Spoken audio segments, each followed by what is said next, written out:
여러분 안녕하세요. 2024년 4월 9일 화요일 모닝 마켓 리뷰 시작하도록 하겠습니다. 선거를 좀 하루 앞두고 있습니다. 중요한 날이죠. 내일. 자, 투표를 잘 하시기 바라고요.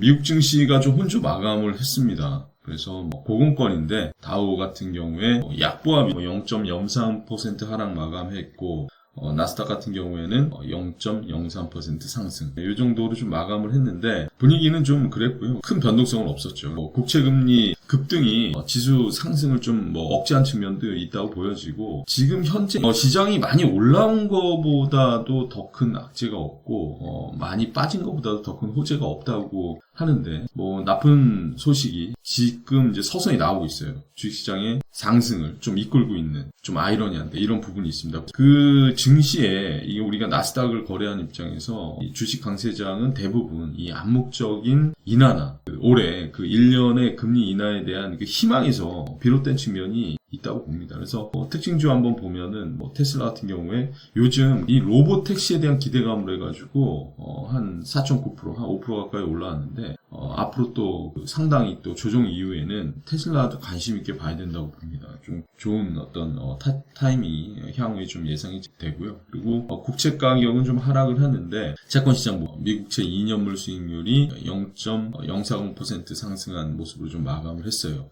그러니까 국채금리가 상승한 것은 내면을 들여다보면 6월 금리 인하도 좀 물 건너간 거 아니냐 이런 의구심이 좀 반영된 것으로 풀이가 됩니다. 그래서 오늘의 지금 핵심 포인트는 뭐냐면 미국의 금융기관에서 가장 큰 영향력을 행사하는 게 JP 모건입니다. 이 JP 모건의 CEO, 최고 경영자 제이미 다이먼인데 중요한 발언을 했어요. 미국 재정 적자와 군사적 갈등에 따른 지속적인 인플레이션 압력으로 인해서 미국 금리가 이게 중요합니다. 8%까지 치솟을 수 있다. 전망을 한 거를 공식적으로 발표를 한 겁니다. 만약 장기 금리가 6% 위로 오르고 이런 상승세가 경기 침체를 동반하면 은행 시스템뿐만이 아니라 레버리지를 쓴 기업, 다른 주체들에게도 많은 스트레스가 있을 것이다. 특히나 부동산 자산은 경기 침체와 공실 증가로 인해서 가치가 더 하락할 수 있다는 점을 기억해야 한다. 이런 발언을 했습니다. 더불어서 경기 침체기에는 신용 스프레드가 극적으로 확대되는 경향이 있기 때문에 경제 전체가 경기 침체에 빠질 것을 주의해야 한다. 이런 부분도 지적을 했어요. 그래서 다이먼